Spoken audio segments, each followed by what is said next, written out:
Olá, querido irmão e querida irmã, aqui é o pastor Estevão Figueiredo e mais uma vez estamos aqui para compartilhar com você uma meditação da série Minutos Proféticos. Mas antes, como sempre, vamos buscar a presença de Deus para que possamos assim aproveitar a mensagem que Deus separou para nós nesse dia. Oremos. Senhor nosso Deus, muito obrigado, porque nesse momento podemos aprender contigo, que é manso e humilde de coração e sempre disposto a nos ensinar. Agora que através dessa meditação, teu Espírito Santo ilumine a nossa mente, nós oramos em nome de Jesus. Amém. Queridos, é bem verdade que na maior parte das vezes, os cristãos crescem com aquelas mensagens que trazem um teor de esperança, de incentivo. Mas também é verdade que em muitos momentos Deus também fez o seu povo crescer por meio de mensagens de advertência. E hoje eu quero pedir licença para vocês para trazer uma mensagem de advertência. E também peço licença para algum ouvinte que não seja adventista do sétimo dia, pois essa é uma mensagem de advertência principalmente para a igreja. Muito bem. O povo de Deus sempre teve que lidar com dois extremos opostos em sua interpretação da vontade de Deus. Mas esses dois extremos, igualmente maléficos e diabólicos em seus resultados, sempre trouxeram prejuízos para o povo de Deus. Eu estou falando do liberalismo e do legalismo ou fanatismo. Liberais são aqueles que minimizam a santidade das coisas de Deus e do processo de santificação. Já os legalistas são aqueles que maximizam a santidade das coisas de Deus e o processo de santificação. Um acredita que a graça anula a obediência, e o outro diz que é a perfeita obediência que nos permite sermos salvos.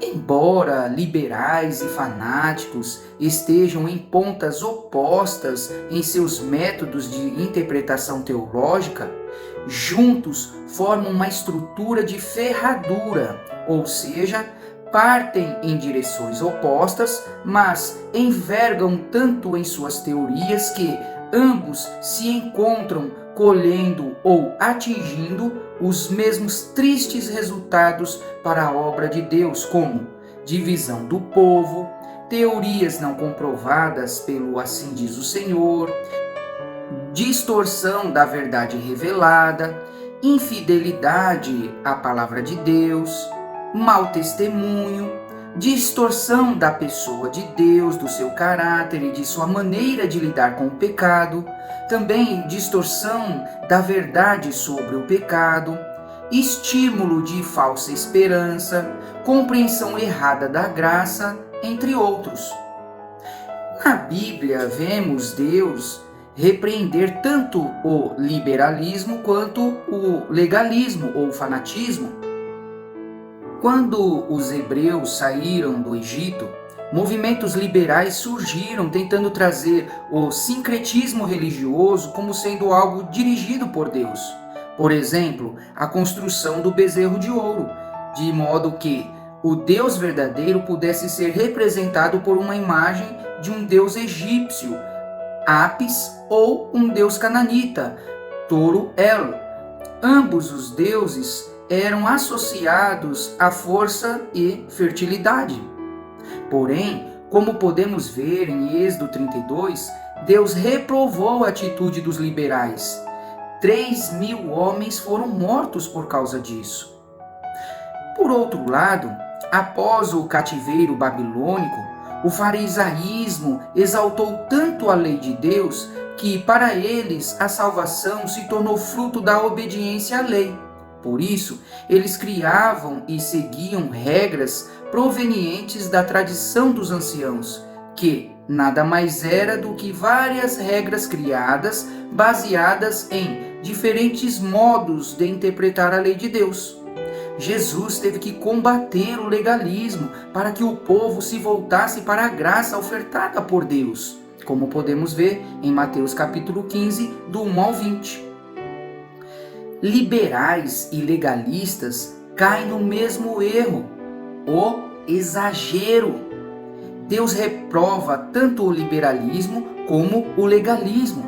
Veja esse texto de Eclesiastes, capítulo 7, verso do 15 ao 18. O verso 15 diz: Tudo isto vi nos dias da minha vaidade.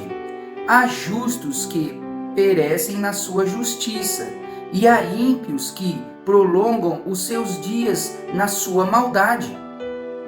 Veja, o texto está dizendo que há justo que perece na sua justiça.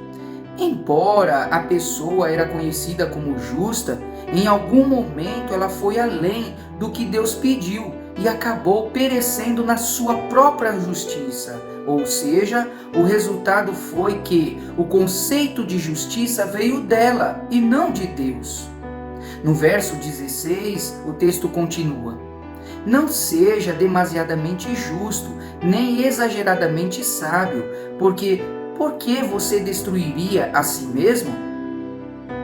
Aqui a pessoa cai no exagero de se achar mais sábia e justa do que outros, e isso nos mostra que traz destruição para si mesma. Já no verso 17 diz: Não seja demasiadamente perverso, nem seja tolo, porque você morreria antes da sua hora? Olha que interessante, irmãos. Porém, aqui nós estamos vendo que a Bíblia também condena aquele que vive no erro, como se nada fosse acontecer. É o famoso senso de impunidade. Infelizmente, alguns cristãos se apegam à graça oferecida por Deus como se fosse uma autorização para pecar ou permanecer na vida de pecado. Deus chama de loucos os liberais, já que eles ignoram suas advertências e por isso atraem a morte para si mesmos. Vejamos agora o último verso desse trecho, o verso 18. Ele diz: Bom é que você retenha isto e também não abra mão daquilo, pois quem teme a Deus sai ileso de tudo isto. Aqui nós vemos que Deus espera que nós sejamos equilibrados, não achando que podemos ser demasiadamente justos e sábios e que podemos desprezar os seus ensinos e suas advertências, sendo seletivo ao escolher somente aquilo que nos agrada.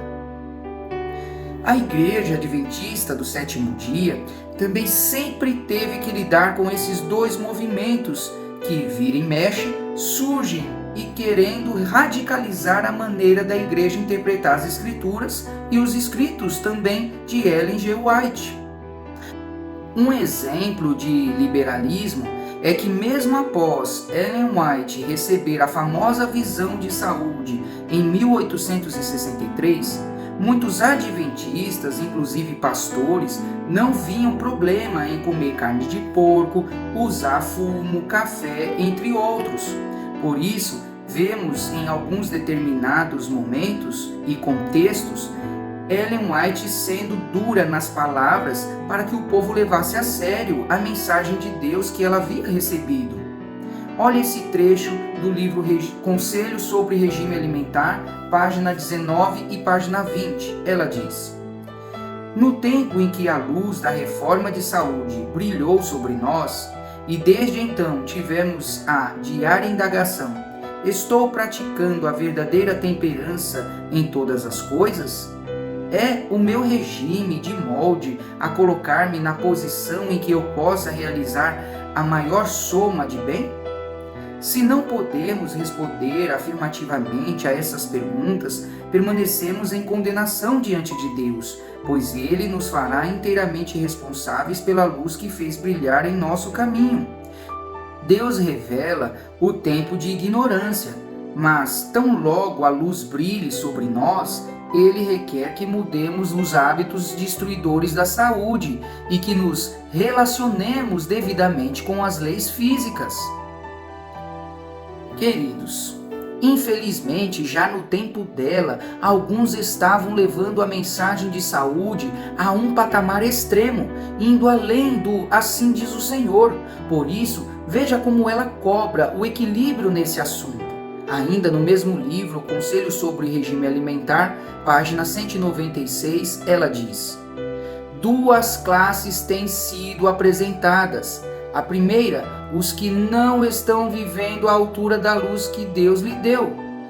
A segunda, os que são rígidos demais em executar suas ideias unilaterais acerca da reforma e impô-las aos outros. Quando assumem uma atitude, nela permanecem obstinadamente, ultrapassando quase sempre os limites. Em um outro trecho do mesmo livro, na página 198, ela diz: os que entendem as leis da saúde e são governados por princípios fugirão dos extremos, tanto da condescendência como da restrição. Sua alimentação é escolhida não meramente para agradar o apetite, mas para o fortalecimento do organismo. Procuram conservar todas as faculdades nas melhores condições para o mais elevado serviço a Deus e aos homens. O apetite acha-se sob o controle da razão e da consciência e são recompensados com saúde física e mental, conquanto não imponhamos ofensivamente seus pontos de vista sobre os outros. Seu exemplo é um testemunho a favor dos corretos princípios. Estas pessoas exercem vasta influência para o bem. Há verdadeiro bom senso na reforma do regime. O assunto deve ser larga e profundamente estudado, e ninguém deve criticar os outros porque não esteja em todas as coisas agindo em harmonia com seu ponto de vista. Querido irmão e querida irmã, é devastador para a causa de Deus quando pessoas querem impor os seus pontos de vistas como sendo a verdade de Deus, sem que haja harmonia com o pensamento da igreja. Pois dessa forma, o corpo de Cristo para de evangelizar para perder tempo tentando curar um câncer. Preocupada com esse tipo de atitude, Ellen White escreveu: alguns há que apanham da palavra de Deus e também dos testemunhos parágrafos ou sentenças destacados que podem ser interpretados de maneira a se ajustarem às suas ideias, e nelas se detêm e apoiam-se em suas próprias posições, quando Deus não os está dirigindo. Aí está o vosso perigo. Tomais passagens dos testemunhos que falam do fim do tempo da graça, da sacudidura do povo de Deus, e falais da saída dentre esse povo de um outro povo mais puro, santo que surgirá. Ora, tudo isso agrada ao inimigo. Não devemos adotar desnecessariamente um procedimento que origine divergências ou suscite dissensões. Não devemos dar a impressão de que se as nossas ideias particulares não forem seguidas, é porque os pastores estão falhando na compreensão e na fé e estão andando em trevas. Vossa mente tem estado em tensão fora do natural por longo tempo. Tendes muita verdade, verdade preciosa, mas misturada com suposições. Vossas ideias extremadas e a forte linguagem destroem muitas vezes o efeito de vossos melhores esforços. Aceitassem muitos os pontos de vistas que avançais e falassem e agissem baseados nisso, e veríamos uma das maiores exibições de fanatismos jamais testemunhadas entre os adventistas do sétimo dia. Isso é o que Satanás quer. Livro Mensagens Escolhidas, volume 1, página 179. Queridos, a verdade é que liberais e fanáticos ou legalistas desonram a Deus e por sua obstinação perderão a salvação. Para terminar, como podemos nos prevenir de se tornarmos liberais ou legalistas? Primeiro, não se fechar quando contrariado. Segundo, não ir além do assim diz o Senhor. Terceiro, não substituir a Bíblia pelos ensinos de Ellen White para fundamentar suas ideias, pois é a Bíblia que dá crédito a Ellen White e não Ellen White que dá crédito à Bíblia. Quarto, não deixar de reconhecer que Cristo é o cabeça dessa igreja e que ele manifesta sua vontade por meio daqueles que zelam pelo corpo e não por aqueles que buscam dividir o corpo. Quinto, não seguir líderes que se auto-intitulam como os detentores da verdade e colocam descrédito nos líderes escolhidos pelo corpo de Cristo. Sexto, não tomar como exemplo o mau testemunho de membros, líderes ou pastores para seguir ou atacar, como se esse fosse o padrão do corpo, pois o padrão é estabelecido pela Bíblia e não pelos seus praticantes. Sétimo, não acredite em revelações que não possam ser sustentadas pela palavra de Deus. Oitavo, tenha um coração humilde que busque unidade em meio à diversidade na igreja. Nono, creia que o Deus de Israel dirige sua igreja, ainda que ela seja identificada como Laodiceia. E eu termino dizendo o seguinte: no final, o que fará toda a diferença é o quanto Jesus influenciou a minha vida. Que Deus abençoe você nesse dia. Um grande abraço.